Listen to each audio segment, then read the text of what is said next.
नमस्कार, आप देख रहे हैं तरंग मीडिया और मैं हूं निशांत राज। आज हमारे इस खास चर्चा में हमारे साथ मौजूद हैं एसएनएस कॉलेज के प्राचार्य डॉक्टर भोला सिंह, जो कि आज इनका सेवानिवृत्त होने वाले हैं और आज उन्होंने पदभार लिए हैं एक नए प्राचार्य को। तो सबसे पहले हमारी खास चर्चा होगी इनके साथ। मैं जानूँगा इनके अनुभव के बारे में, इन्होंने जो इतने वर्षों तक जो सेवा कार्य इन्होंने दिया बच्चों के लिए और अपने समर्पण किया इन्होंने, तो मैं इनके सारे अनुभव को जानने की मैं कोशिश करूंगा।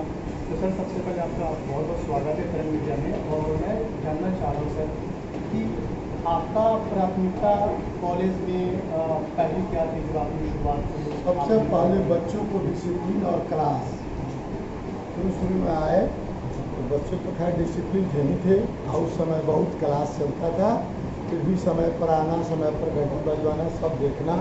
उस समय एडमिनिस्ट्रेटर था, फिर भी बहुत समय से क्लास चलता था। प्राचार्य कैलाश बाबू थे और क्लास होने की परंपरा थी। कोई क्लास 5 मिनट के लिए नहीं चलता था, हम लोगों के। सर, आपने कितने वर्षों तक इस कॉलेज में अपना सेवा दिया है सर, बच्चों के प्रति और समर्पण किया है सर? मेरी टोटल सेवा इस महाविद्यालय में 46 बरस 3 महीना 13 दिन। 46 बरस 3 महीना 13 दिन में मैं पहले प्रयोग प्रदर्शक था। उसके बाद में मैंने जो है सो MSc किया और फिर मैं जो है सो लेक्चरर हुआ, PhD किया, मैं रीडर हुआ और एसोसिएट प्रोफेसर के रूप में मैंने जो है सो 2 बार प्रोग्राम अफसर का NSS के कार्यक्रम में रहे और मेरे महाविद्यालय को यूनिवर्सिटी का सबसे बेस्ट कैंडिडेट का अवार्ड और सबसे बेस्ट प्रोग्राम अफसर का अवार्ड मिला है 2 बार। उसके बाद में जो है मैं तीसरी में आया और तीसरी का कोऑर्डिनेटर बना। तीसरी को 14 साल 15 साल चलाया। उसके बाद में मैं डायरेक्टर हो गया। इंडस्ट्रियल फीस एंड तीसरी हमारे यहाँ वोकेशनल कोर्स चलता है, इसमें काफ़ी लड़के हैं, हमेशा सीट फुल होता है, कुछ को लौटाना पड़ता है और वो देश विदेश में लड़के कार्यरत हैं, बहुत अधिक पैसा कमा रहे हैं। और जब से हमारे माननीय राधा मोहन बाबू जो सांसद हैं, कृषि मंत्री हुए थे, तब से सबको ऑल इंडिया में जितने साइंटिस्ट हैं और जितने साइंस इंस्टीट्यूट है, बॉम्बे से लेकर कलकत्ता तक, भुवनेश्वर से लेकर के चेन्नई तक, टोटल इंस्टीट्यूट में हम लोगों की पैठ है। और इस महाविद्यालय का कोई भी लड़का पढ़ने जाता है, चाहे 1 महीने का कोर्स हो चाहे 2 महीना का, तो एक भी पैसा नहीं लेता है। और उदयपुर के कोर्स में सब गया था, तो इन लोगों को जो है सो अपना जितना दिन तक रहा, पढ़ा, खाया, चलने के बाद दोनों साइड का भाड़ा दिया और कुछ पैसा भी ऊपर से दिया। उस सब व्यवस्था बहुत अच्छी हुई है। हमारा तीसरी 1 नंबर में चलता है। पूरा विश्वविद्यालय में नंबर 1, 1, 2, 3 हमेशा SMS होता है। उसके बाद में मैं प्राचार्य हुआ 22/2/18 को। तो प्राचार्य के रूप में मैंने कार्य संभाला, बहुत अच्छा से काम हुआ। और प्राचार्य के पहले मेरे पूर्व जो मनोज बाबू प्राचार्य थे, उस समय मैं था, बरसत था, मनोज बाबू थे और सब प्रोफेसर लोगों की सहायता से, बाहरी लोगों की सहायता से हम लोगों ने नेक कराया और नेक में महाविद्यालय को मेरे B+ मिला। जबकि इस कॉलेज, इस शहर के बड़े महाविद्यालय को जो है सो B मिला है नेक में, हम लोगों को B+ मिला। और उसके बाद से मैं मनोज बाबू चले गए नीतेश्वर कॉलेज में नैक कराने के लिए, तब से मैं प्राचार्य हो गया। और प्राचार्य के रूप में मोटा मोटी 2.5 वर्ष बहुत अच्छा से कार्य किया हूँ। मेरे सभी कामों को सराहा गया है और कई एक को संस्था की तरफ से मुझे प्रशस्ति पत्र दिया गया है, नवाजा गया है और अब तक जो है सो बहुत अच्छा से चला है। और जो जिस व्यक्ति को मैं चार्ज दे रहा हूँ, संजीव बाबू, वो चकिया के से आए हैं, मेरे बाद नेक्स्ट सीनियर नहीं है।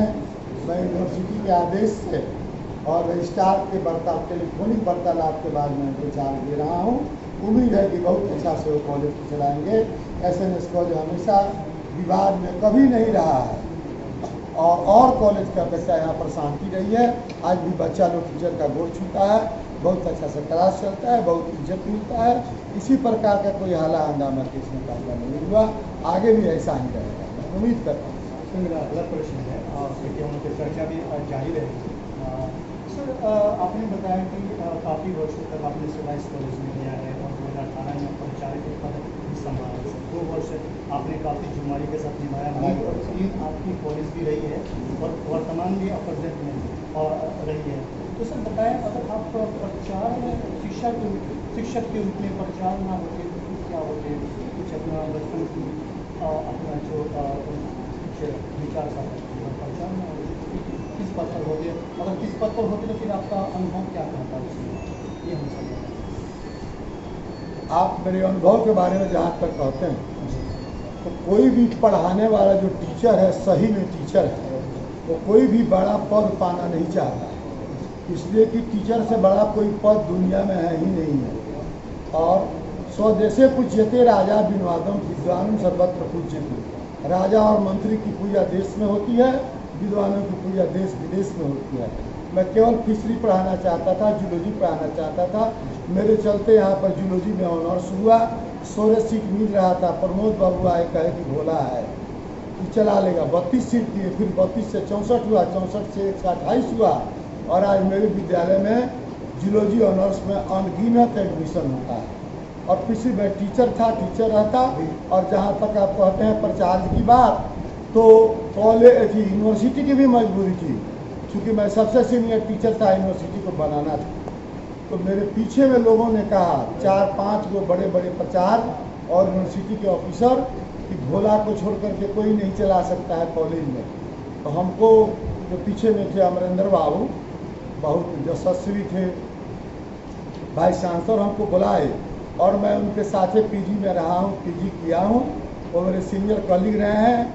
कहे कि बोला तुम तो पढ़ाने में बहुत अच्छा है, टीचर में तुम्हारा नाम है, तुम कॉलेज को संभाल लोगे। मैंने अपने विश्वास को खरा उतरूंगा। बाद में 2 बार 3 बार गए तो कहे क्या तुम्हारे यहाँ प्रॉब्लम है, जाओ, मैं तुम्हारे चारों तरफ ना हो। तो ऐसा बढ़िया काम कहीं नहीं हो रहा है, इतना ईमानदारी से कुछ काम कहीं नहीं हो रहा है जो तुम्हारे यहाँ हो रहा है।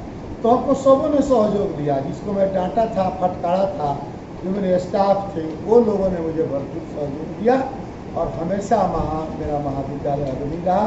अगर मैं प्रिंसिपल नहीं होता तो टीचर होता, और टीचर के बाद में रिटायर करके घर रहता। खेती गृहस्थी, हम लोग बहुत अच्छे गृहस्थ परिवार से आते हैं, सब कुछ हम लोगों के पास है। मैं अपना खेती गृहस्थी जमींदारी करता हूँ। सर प्रश्न है कि आप तो सेवानिवृत्त हो चुके हैं, और आप बताइए आपकी कुछ ऐसी लक्ष्य हैं अभी महाविद्यालय को विकास करने के लिए, वो लक्ष्य पूरा हुआ होगा, तो फिर आप अगर मौका मिलता है तो फिर आप उसको लक्ष्य को कैसे पूरा करेंगे? यह प्रश्न आपका सबसे सुंदर है और मैं अपने मन में गांठ लेके जा रहा हूँ। चूँकि MS कॉलेज का गोल्डन जुबली मनाया गया 50वां वर्ष में, तो उसमें अहलुवालिया आए थे, चीफ जस्टिस सरदा सिन्हा वगैरह का प्रोग्राम हुआ तो मैं देखा था, प्रोफेसर बाबू कराए थे। और उस समय मुझे याद है, मैं भी चाहता कि मैं भी गोल्डन जुबली मनाऊं, और गोल्डन जुबली मनाने का यही वर्ष था। लेकिन गोल्डन जुबली मनाने में यह विश्वविद्यालय को क्या कहें, गवर्नर साहब ने मेरे यहाँ 99% टीचर ड्यूटी का दिया हुआ है, तो सब लोग भागे हैं, यहाँ नहीं रहते हैं। उन लोगों का कोई कोऑपरेशन नहीं मिला। मैं लोगों को व्हाट्सअप करके नोटिस देके मैं लोगों का कुछ नहीं बिगाड़ पाया। और दूसरी बात कि तब तक कोरोना आ गया तो मैं चाहता था कि मार्च में कर लूँ, तो मार्च में लॉकडाउन शुरू हो गया।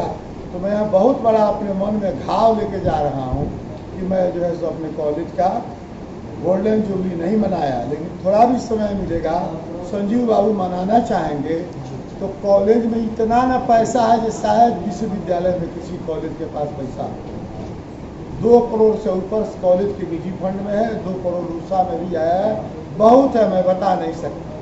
सब फंड भरा हुआ है, लोग जितना काम कराना चाहेगा डेवलपमेंट का, और जितना जो है सो अपना कराना चाहेगा गोल्डन जुबली, बहुत बढ़िया हो। सर बताएं, जैसे कि अभी जो ऑनलाइन पढ़ाई को लेकर मैथ का बता एक्सप्लेन किया, और बच्चे की जो रुझान है वो ऑनलाइन की पीछे जाते हैं बच्चे, क्योंकि देखा जाता था कि शिक्षा अगर जब तक शिक्षक बच्चों को साथ बैठकर एक फैमिली की तरह नहीं पढ़ाएंगे तो फिर उसमें एक ऑनलाइन पढ़ाई में काफ़ी अंतर लग रहा है। आपका सुझाव क्या करना चाहेगा कि ऑनलाइन तरीका इख्तियार की गई है, किस हद तक सही होगा और फ्यूचर में क्या उसका लाभ और हानि होगा, सब दोनों हम जहाँ तक ऑनलाइन पढ़ाई की बात है तो टेक्निकल विद्या हम लोगों में जो वोकेशनल कोर्स है वो ऑनलाइन खूब बढ़िया क्लास चल रहा है, लड़का अटेंड कर रहा है, वो सब लड़का जुआ है।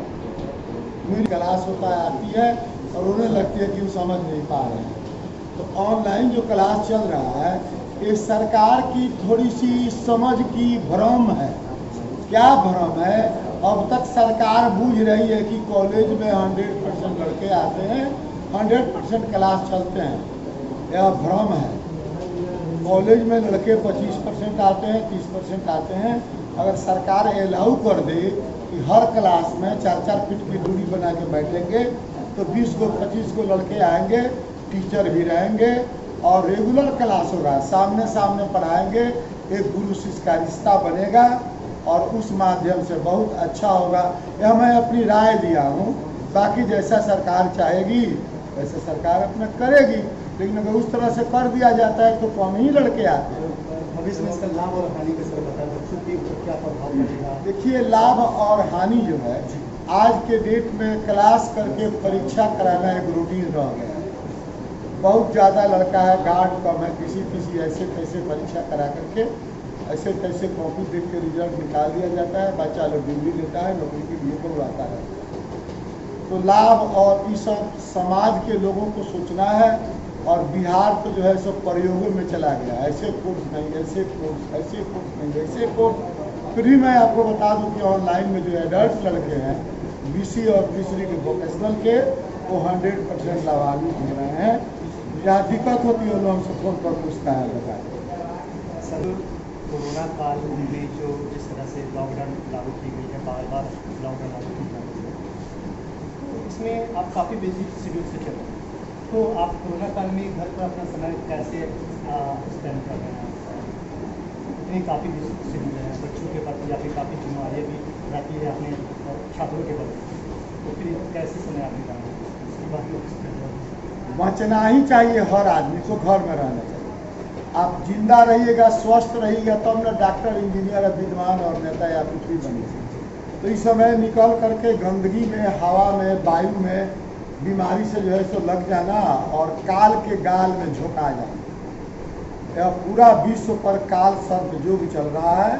और पहले जो हम लोगों के गार्जियन लोग कहते थे कि 3 कोस पर एगो दिया जलेगा और पूरा गांव में एक आदमी रहेगा, वह समय आ गया है, वह घटित हो रहा है। तो कोरोना काल में हर आदमी को लुका के छुप के रहना चाहिए। सबसे ज़रूरी काम हो तो होना चाहिए। तो सबसे ज़रूरी काम में हम लोग महाविद्यालय आते हैं। मेरे कर्मचारी लोग रोज नहीं आता है, 2 आदमी एक दिन आया, 2 दिन के बाद 2 आदमी आया, 4 आदमी एक दिन आया। अब मैं प्रिंसिपल हूँ, मेरी रोज आना तो मजबूरी है, तीसरी पढ़ाना मेरी मजबूरी है, तो हमको तो आना ही है। लेकिन रोज लोग आवे, रोज क्लास करे या रोज जो है सो कोरोना के काल में गाल में समा जाए कि कोई जरूरी नहीं है, बच के रहे और जरूरत पड़ने पर बुलाने पर जरूर आए। बच्चों को दे दीजिए ताकि उसकी आंखें खुले, जो भी कोरोना काल से बचाव का, फिर ऑनलाइन पढ़ाई को लेकर और उनके भविष्य की चीज़ें। काफ़ी ज़्यादा बच्चे यहाँ के विदेश में भी अपना सेवा दे रहे हैं, कॉलेज का नाम रोशन कर रहे हैं, तो अंतिम संदेश आप। जो लड़का सब विदेश में सेवा दे रहा है तीसरी का, उसमें से एको वो वापस नहीं आया है। जो गुजरात में था, बॉम्बे में था, उसमें से अभी मोतिहारी में प्रेजेंट पूरा जिला में 19 लड़का आ गया है, जिसका सबका नाम मुझे याद है। विदेश में वो लोग काम कर रहे हैं, बात होती है, वो लोग कहता है कि सब लोग काफ़ी होशियारी से हैं, खाना पीना तो बाहर का बंदे कर दिया, घर में खाते हैं, इतना घंटा का नौकरी है, अभी रोज़ नहीं जाना है। और उसमें से बहुत लड़का ऑनलाइन काम कर रहा है। जो डायरेक्टर है, मान लीजिए एगो सनी है और एक तो अमित है, एगो है नाइजीरिया में और एक तो है साउथ अफ्रीका में। ये सब ऑनलाइन काम कर रहा है, सब डायरेक्टर है वहाँ पर तीसरी का। ये सब कहता है कि सर हम लोग को कहीं नहीं जाना है, घर में बैठे है। डॉक्टर संजीव कुमार राम को मीनार है, उस तरह से अब नए प्रचारक रूप में जाने जाएंगे। तो आज हमारी उनकी जो खास चर्चा होने वाली है, मैं सबसे पहले जानना चाहूँगा कि सर आपने प्रवेश किया है प्रचारक के रूप में इस कॉलेज में, आपका पहला कदम बच्चों के लिए, कॉलेज के लिए, शिक्षकों के लिए, इन तीनों में से सबसे पहला कदम आप इनके लिए बढ़ाना चाहिए? वैसे तो कॉलेज का निर्माण होता है, बच्चे, स्टाफ और ये बिल्डिंग परिसर, सब जरूरी है आज के डेट में, लेकिन हम बच्चों को भगवान समझता हूँ, इस परिसर को मैं मंदिर समझता हूँ, और हम सारे जो यहाँ कार्यरत हैं ये हम पुजारी के रूप तो आपकी जो जैसे कहीं ऐसे अधूरी जो सपने जो थे सरकार जो प्रचार थे डॉक्टर भोला सिंह सर का जो सपना था कि इसके एक मॉडल के रूप में हम एक जुबली ईयर्स मनाएंगे, तो इनकी सपना अधूरी क्या आप चाहेंगे कि इनकी सपना अधूरी अगर है तो कैसे आप पूरा करेंगे साथ मिलकर, या फिर आपका लक्ष्य क्या होगा इस जुबली मिशन को कंप्लीट करने का?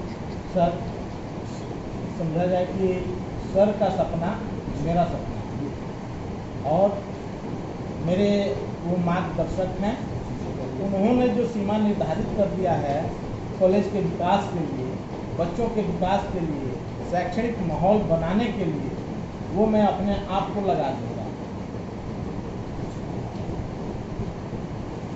महात्मा गांधी ने अपने बायोग्राफी में माई एक्सपेरिमेंट ट्रूथ में उन्होंने अपने बायोग्राफी का नाम है माई एक्सपेरिमेंट, तो उन्होंने एक लाइन दिया है, वी आर रेस्टलेस बर्ड, हम सभी मतलब कि गतिहीन शील पक्षी की तरह है। तो सर आप इस उदाहरण को और जो अभी नया तरीका तैयार की गई है कोरोना काल में ऑनलाइन पढ़ाई को लेकर, तो इस तरीका ऑनलाइन पढ़ाई मतलब काफ़ी जल्दबाजी में बच्चे शिक्षा हासिल करें, ये सरकार का लक्ष्य है। तो एक तो महात्मा गांधी ने अपने माई एक्सपेरिमेंट रूप में बायोग्राफी में लिखा है वी आर रेस्टलेस बर्ड, और दूसरा जो गवर्नमेंट ने ये तैयार किया है ऑनलाइन पढ़ाई के बारे में, दोनों में आपका अंतर क्या लग रहा है? दोनों को आप साझा कीजिए, तो दोनों से क्या आप बच्चे को संदेश देना चाहेंगे? देखिए सर, इस पृथ्वी पर मानव जब पैदा होता है तो उसका संघर्ष जीवन से, प्रकृति से शुरू हो जाता है, और इसी संदर्भ में महात्मा गांधी भी बोले हैं कि मनुष्य जब पैदा होता है तभी से अपने अस्तित्व को बचाने के लिए और इस संसार को स्वर्ग बनाने के लिए वो गतिशील रहना चाहिए, और गति ही जीवन है। गति रुक जाना मनुष्य का डेथ हो जाने के समान। और यहाँ पर जहाँ तक ऑनलाइन क्लास की बात है, तो देखिए अभी तो पूरा विश्व, न केवल भारत बल्कि संपूर्ण विश्व इस महामारी से ग्रसित है। अभी तो मनुष्य के अस्तित्व पर प्रश्न चिन्ह खड़ा हुआ है कि हम लोग बचेंगे कि नहीं बचेंगे। लेकिन मेरा जो प्रश्न है कि महात्मा गांधी ने लिखा है अपने बायोग्राफी में माई एक्सपेरिमेंट ग्रुप में एक लाइन लिखा है वी आर रेस्टलेस, हम लोग गतिहीन शील पक्षी की तरह है। और जो गवर्नमेंट ने जो नया तरीका अख्तियार किया ऑनलाइन पढ़ाई, मतलब बच्चों की शिक्षा दीक्षा जैसे जिस हालत में भर पे हो वो जल्दबाजी में उनकी हो जाए। तो इन दोनों में अंतर एक तो गवर्नमेंट ने नया तरीका अख्तियार जल्दबाजी का किया है, बच्चे जल्दी डेवलप कर जाए ऑनलाइन की तरह, जहाँ बैठे वहीं से पढ़ाई करना शुरू कर दे। और दूसरा महात्मा गांधी ने बहुत पहले अपने बायोग्राफी में लिख चुके हैं। तो एक तो गतिहीन की बात हो रही है, एक गतिशील की बात हो रही है। जो गवर्नमेंट की जो नया तरीका अख्तियार है ऑनलाइन का, वो गतिशील की बात हो रही है। तो महात्मा गांधी ने बोला गतिहीन हम लोग हैं, गतिहीन बर्ड की तरह है। तो दोनों में आप देखा जाए ये गवर्नमेंट की बात जो है जी, वो दोनों साथ साथ चल रहा है कि हम एक तरफ मानवता को भी बचाए और दूसरी तरफ हम जो कर्तव्य से बंधे हुए हैं उसमें भी कोई बाधा उपस्थित नहीं हो। और इसी संदर्भ में वो उसका ये फिजिकल क्लास शुरू हुआ है।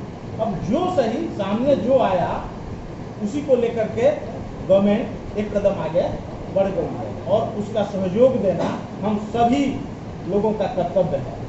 और महात्मा गांधी भी तो यही चाहते थे कि जो जहाँ रहे अपने अस्तित्व को बचाए रखे और समाज और देश को प्रगति में योगदान। ऑनलाइन पढ़ाई से काफ़ी ज़्यादा शिक्षकों का आर्थिक संकट का सामना करना पड़ता है, तो इसलिए आप बताएं कि ऑनलाइन पढ़ाई से शिक्षकों में जो संकट जो क्रिएट हो रही है उसके बारे में सर ऐसा है कि कोई ऐसा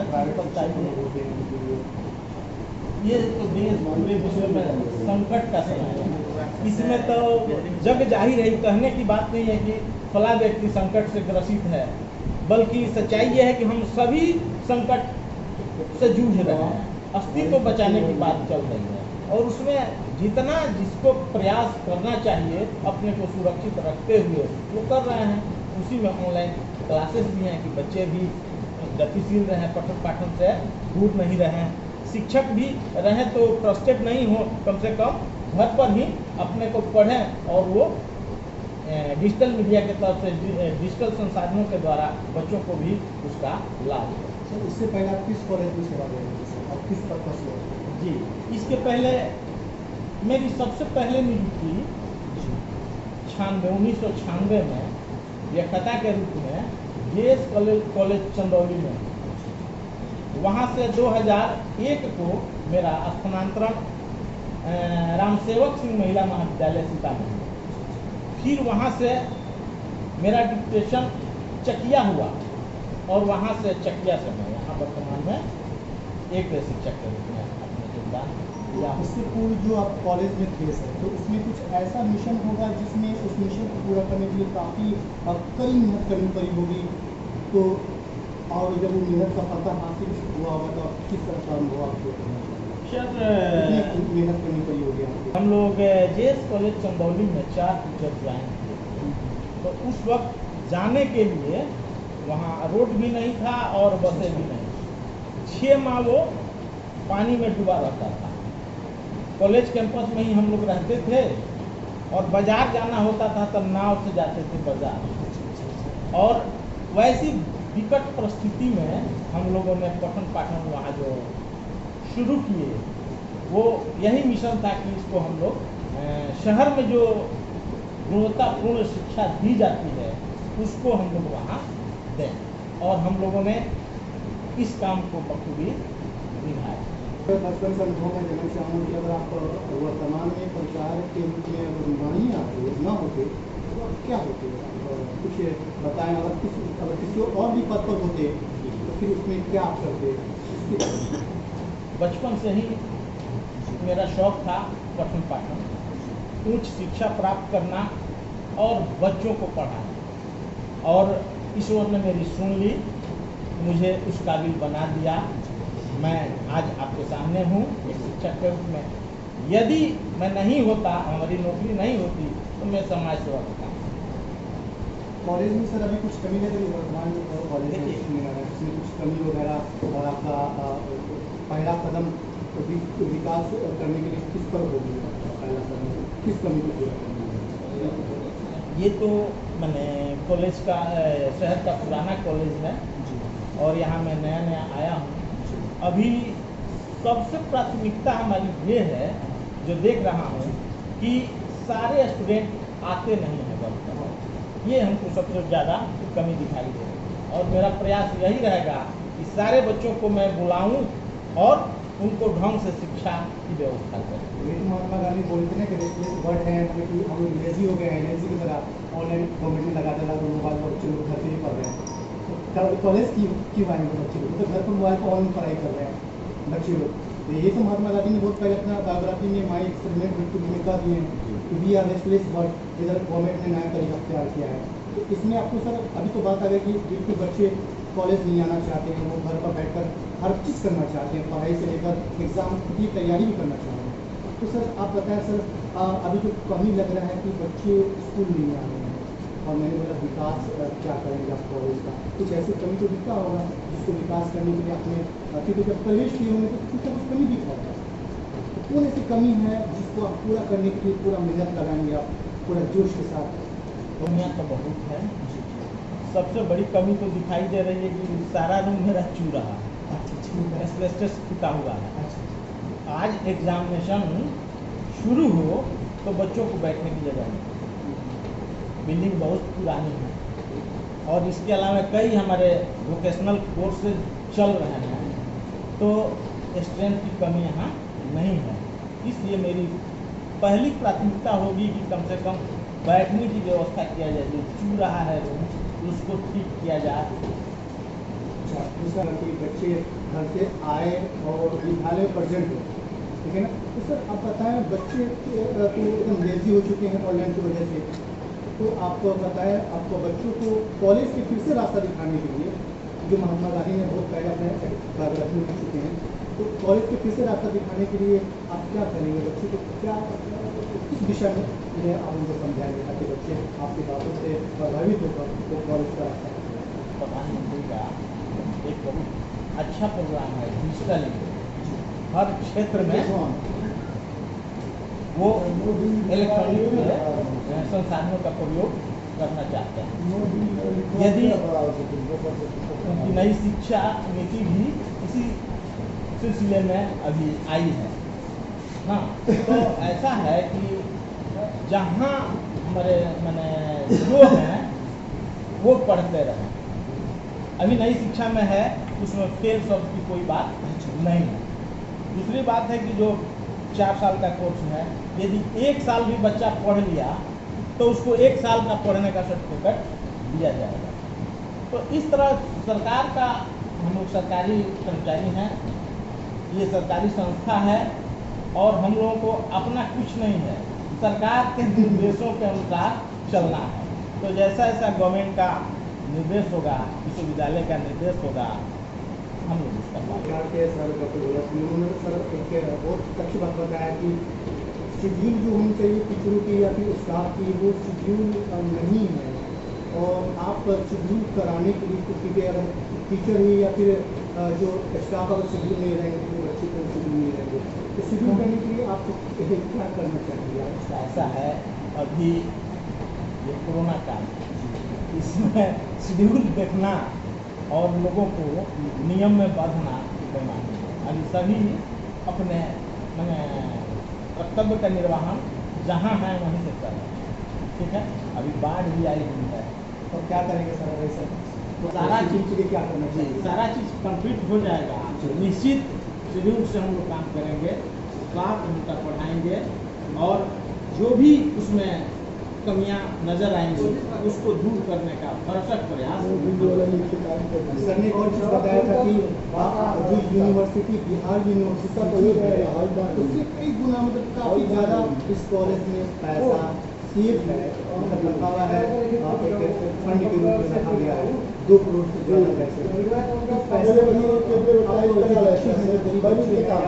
तो पैसे पैसा का 2 मिनट के काम है ना, समिति का निंगर का है। कॉलेज में कितना पैसा है सर ने बताया 2 करोड़ से ज़्यादा। हाँ, तो सर ने बताया। अभी तो हम अभी कुछ क्या कहता है, तुम नहीं लेते ये ध्यान से कुछ नहीं सीखते हो, देखो कैसे कर रहा है, क्या कर रहा है। तो वो सब देश का पैसा है, महाविद्यालय का पैसा है, देश का पैसा या हमारे भविष्य के बच्चों के लिए है। तो सारा पैसा इस महाविद्यालय के लिए, विकास के लिए है और बच्चों के उत्थान के लिए है, शिक्षा के विकास के लिए है। तो किसी का व्यक्तिगत पैसा है सरकार कॉलेज शिक्षा की व्यवस्था से लेकर कई योजनाएं सरकार कॉलेज का ही दावा है, किसी का इस पैसा का जो यूज किया जाएगा स्तर से किया जा रहा है, उनके पढ़ाई के लिए काफ़ी ज़्यादा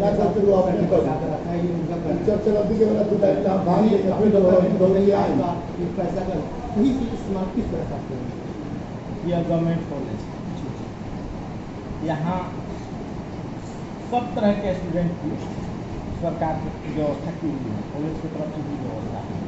ठीक है, इसके अलावा यदि हम लोग महसूस करेंगे कि कोई भी व्यक्ति, कोई स्टूडेंट आर्थिक मजबूरी के कारण पढ़ नहीं पा रहा तो उसको हम लोग आगे लाने का प्रयास करेंगे। ये पैसा है, हमने बताया कि कॉलेज के विकास के लिए है, उसमें बिल्डिंग्स आता है, उसमें मैदान आता है, खेल का मैदान नहीं है, स्टेडियम नहीं है, विकास में आता है, क्लास होता है, उसमें लैब है, चाहिए सब कोई काम से ठीक ठाक जो रहता है, तो काम तब में दिखाई देगा आदमी काम करना है, काम के बढ़ के क्या करें। सुंदर लैब चाहिए, वो यहाँ नहीं है, इसलिए कमियाँ तो बहुत हैं। यह तो सिर्फ ढांचा मात्र है। सर कोशिश कर रहे हैं सारे शिक्षक लोग हैं, सरकारी सबके साथ किस अनुभव में पदभार 2 शब्दों के मिलते हैं, पद और भार। तो पहले ये पद नहीं था हमारे पास तो मैं हल्का महसूस कर रहा हूँ। अब मैं जिम्मेवारियों की बोझ से दबा हुआ महसूस कर रहा हूँ। और देखिए मैं कहाँ तक इस पद के भार को मैं दो पाने में कैसा महसूस सक्षम कर रहे हैं हूँ। असल सारे शिक्षकों मैं- के प्रेजेंट में आप कैसा महसूस बहुत खुशी हो रही है कि गवर्नमेंट यूनिवर्सिटी और हमारे गुरुचारी सारे बंधु बांधव हम पर विश्वास कर रहे हैं कि वो लोग खुश हैं, तो हमको भी खुशी महसूस हो रही है और विश्वास में अनुरूप खरा उतरा। कॉलेज के आइडियल के रूप में किसे मानेंगे आप? किसे मानते हैं? मैं तो इस कॉलेज के अभी हमारे सामने वर्तमान में भीष्म पितामह हमारे सर ही हैं और मैं इन्हीं के निर्देशन से, इन्हीं के मार्गदर्शन में आगे बढ़ने का प्रयास करूँ। चलिए बहुत बहुत धन्यवाद सर। लेकिन एक और लास्ट क्वेश्चन ये है, ये क्वेश्चन है कि सर जो कोरोना काल का जो अभी काफ़ी बिजी शेड्यूल भी कर रहे हैं, जी। कर रहे होंगे सर, तो फिर आप कोरोना काल में इतनी बड़ी जिम्मेदारी के साथ साथ आप घर के समय कैसे सर जिम्मेवारी सब और जो दायित्व हम लिए हैं वो सर्वोपरि है। ये हमारे उदाहरण है कि हमारे सैनिक जो सीमा पर रह रहे हैं वो भी कोरोना का सामना करते हुए देश के रक्षा कर रहे हैं। हम यहाँ उसी सैनिक की भांति मैं भी अपने कर्तव्यों का पालन बचते हुए करता हूँ। चलिए बहुत बढ़िया उसकी चलिए।